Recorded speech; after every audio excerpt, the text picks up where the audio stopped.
Ladies and gentlemen, the Super Bowl is going on now. How does the psychology of the Super Bowl actually relate to trading? Its answers might be potentially enlightening for you. Is the Super Bowl indicator something valuable, or is it full of shit?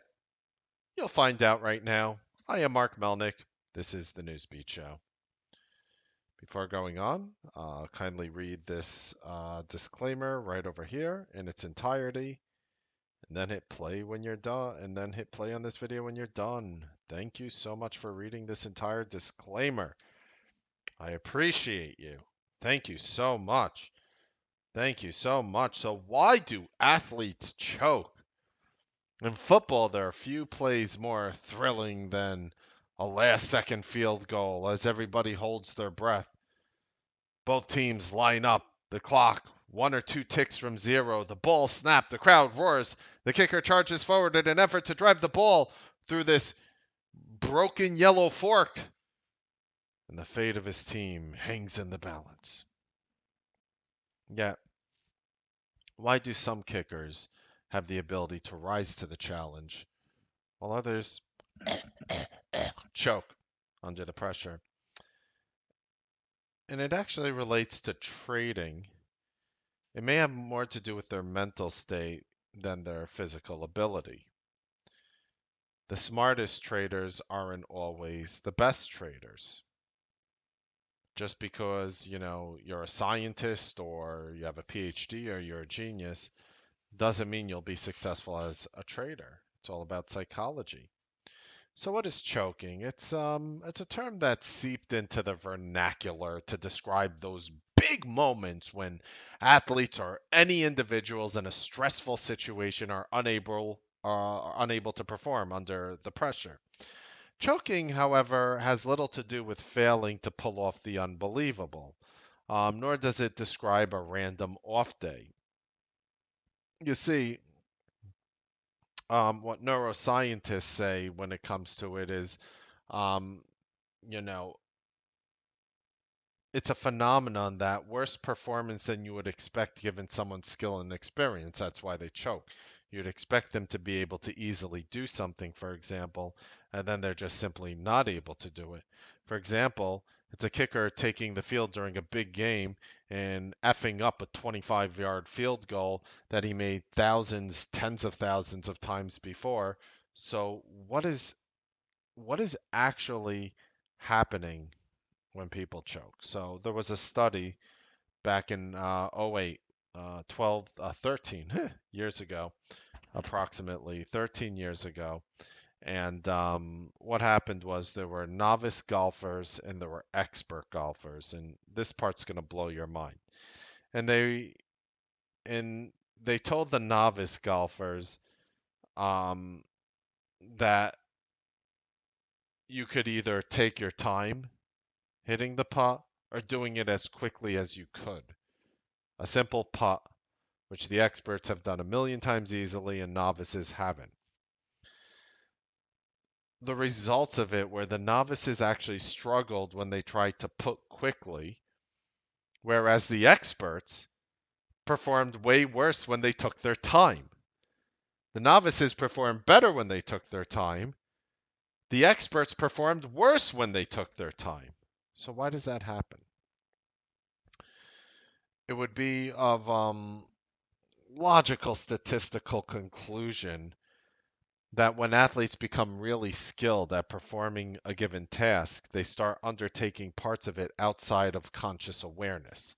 And they go on what you might as well call autopilot.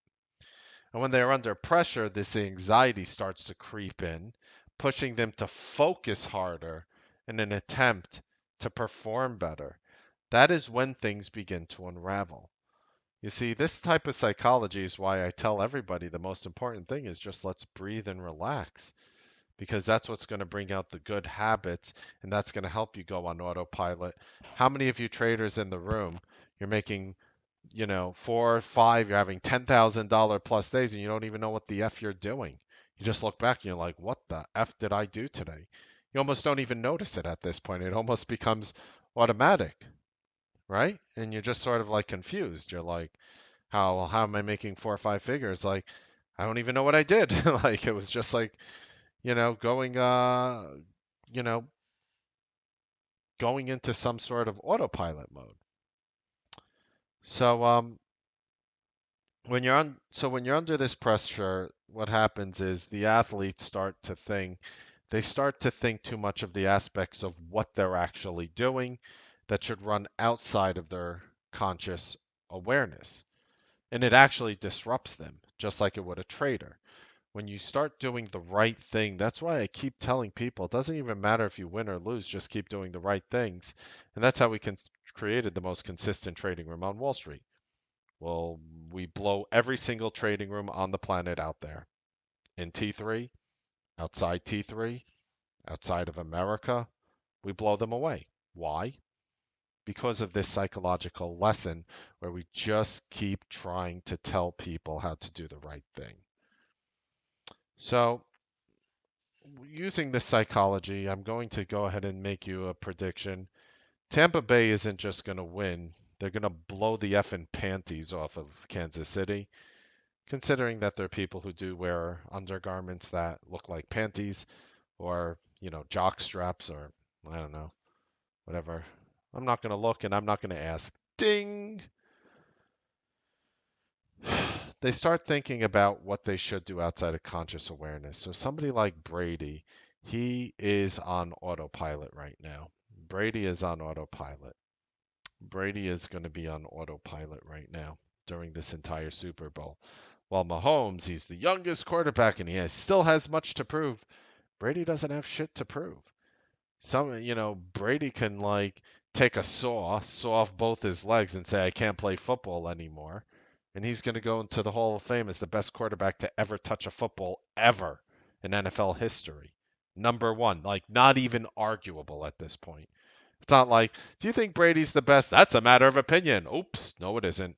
That was a stupid statement. It should almost be etched in stone. So, from a psychological perspective, Mahomes has a lot more to prove than Brady in a situation like this. For those of us who are not experts in trading or in football, for example, um, if you were, for example, walking down a flight of stairs, if you actually stopped to think about what you were doing with your knees, you'd likely fall on your face. You see, scientifically, what's happening here as a trader, and I'm going to tell you how you could get your trading in order after this because it's actually kind of brilliant and it works. The shift actually originates in your cerebellum, and the area below the cerebellum behind is responsible for your motor control. And it coordinates complex actions when we're actually on autopilot.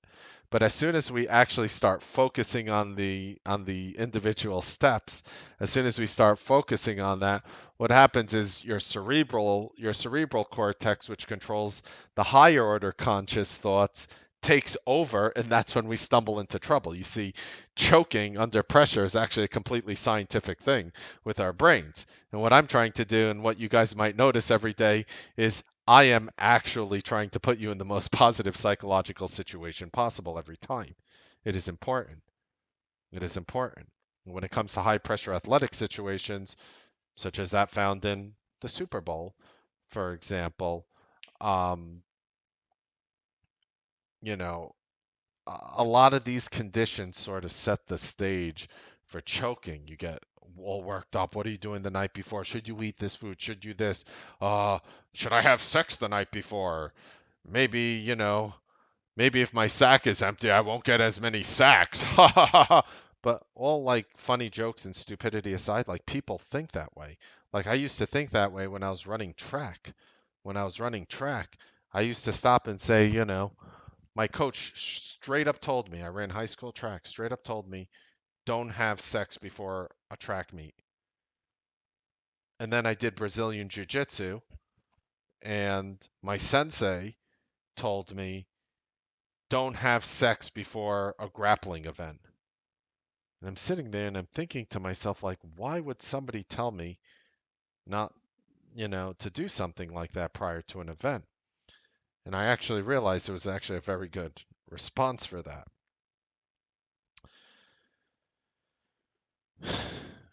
When you actually, when you actually, when men actually have, let's just politely say it as a buildup. I can't even look at you as I do this. When men have what they call a buildup, you see what is actually happening is you're not focusing and thinking with the right head. You're sort of on an autopilot mode. And I'm not saying that it's bad to do that or good to do that. I'm just saying when you're dealing with a very high stress situation, trading not being trading is high stress, but high stress like Super Bowl high stress. What happens at that point is it is very, very difficult. You start overthinking everything, and that is the last thing you want to do. You could have all eyes on you. The game could be on your shoulders, right? So if you take like there's a former San Diego Chargers player. Remember the Chargers? Remember that team? Nate Kading. Anyone know him? He he was the second most accurate field goal kicker in history. He made over 86% of his total attempts, and yet in the playoffs, his percentage dropped to 53%. In one notorious playoff game, he had three misses, including a 36 and 40-yard field goal that he missed, in which he hadn't missed all season. His performance seems to be the natural essence of choking under pressure. So, when it comes to trading, the key to real success in trading is going to just be automatic, to not sit there and overthink things. That becomes the problem with traders. That's why traders sometimes you ever hear the problem like I'm afraid to pull the trigger because you're sitting there and you're overthinking things. And the only reason why you overthink things is because you're probably doing a strategy in which you're batting under 70%. And traders who bat under 70%, they approach things very carefully. However, if you were batting on some of these Newsbeat strategies 80, 75, 85, 90%, you don't really think about it too often. You sort of just become automatic. You sort of just become automatic at that point. So it will be very interesting. It'll be very interesting to see what actually happens. And you know, I'm thinking with everything and all the pressure, psychologically, Tampa Bay is going to have a much easier time winning this Super Bowl. Like to me, I would put the odds about 95% that Tampa Bay wins the Super Bowl. Does Mark Melnick have a bet on the line? Shh, I don't know. I don't know. And then of course there's something called the Super Bowl indicator. And what that does is it basically shares that people can predict how the S&P will perform based on the AFL or NFC winning. I'll tell you right now that has been wrong 5 times in a row. That has been wrong 5 times in a row. Basically says if the NFC wins, we're going to follow it through with a bullish market. And if the AFC wins, we're going to follow it through with a bearish market. That has been wrong 5 Super Bowls in a row. I'm just pointing that out. So I'm not exactly a believer of that. But with that being said, I'll share with you my favorite play. A trade I took on Friday prior to Super Bowl, and it's Rocket. They're going to have a couple commercials running along with other companies. You can see most of them online already. It's not a secret. And yeah, I think we're going to get a nice gap up in Rocket companies tomorrow. We'll find out. I bought it right at the end of the day. And again, we share these overnight trades with you free for Newsbeat Live members. People in our room, they don't have to pay for some extra subpar overnight service in which we vomit 35 names at you, including a bunch of micro caps, hoping that, you'll jump in it. And that's not what we do here. What we do is we take real companies and we share with you in real time when we buy it. We discuss buying it, and you get it in a very simplistic, real time basis. We do it with option calls. These options cost me literally $56 per call, so people with very small accounts can participate in names like these. And it's just a really positive thing. So I'm going to let you guys get back to the Super Bowl. If you're interested in anything we do, links in the description. Happy trading, make money, enjoy the Super Bowl. 95% chance Tampa Bay wins, in my opinion. We'll see you guys tomorrow on the Newsbeat live trading broadcast. Have a wonderful evening. And guess what? Ta-da! This is what you do when you have a bad trade, ladies and gentlemen. That's what you do. That's what you do when you have a bad trade. That's what you do when you have a bad representing right here. Just representing right there. That's what you do when you have a bad trade. You chuck it. Not like these dipshits with their phony 1 to 2 risk rewards that are psychologically unviable, who destroy the lives of 98% of the people around them on average. Not those people. It's proud. I chucked it with an I. See that little exclamation mark? It's proud to get rid of your losing trades. You don't hold it to see where it goes. That's how you get effed. That's how you get effed. You're on a date with someone. Oh, everything's going good. She's real pretty. And then you see the girl, she takes the salt shaker, she pours out all the salt on the table, and she does lines of it. And you're sitting there and you're like, all right, let me see. And you know what conventional Wall Street would tell you? Just keep going, see how the date goes. And then you're standing there in the elevator, she's like, come here, I want to tell you something. Yeah, and you're like, ooh, she's pretty. Let's see what's going on. And then she just starts wailing on your face, breaks your nose and teeth. But then, your stop loss didn't hit yet. The date's still going. It's not over till it's over, right? So you're sitting there all bloodied, going back to our apartment, and you're like, okay, this is gonna make up for it. I've been through so much crap tonight. Girl is doing lines of kosher sea salt on the table, breaks my nose and teeth in the elevator. Maybe that's just, maybe that's just what does it for her. So you're going into her apartment, and then what do you see there inside her apartment? A 300-pound bodybuilder saying, why are you in my house? Like that. And then he beats the shit out of you. And then that's when you take your stop loss. You're inside the hospital. You're like, okay, my stop loss hit. I had a 2-to-1 risk reward. Damn, I got scammed.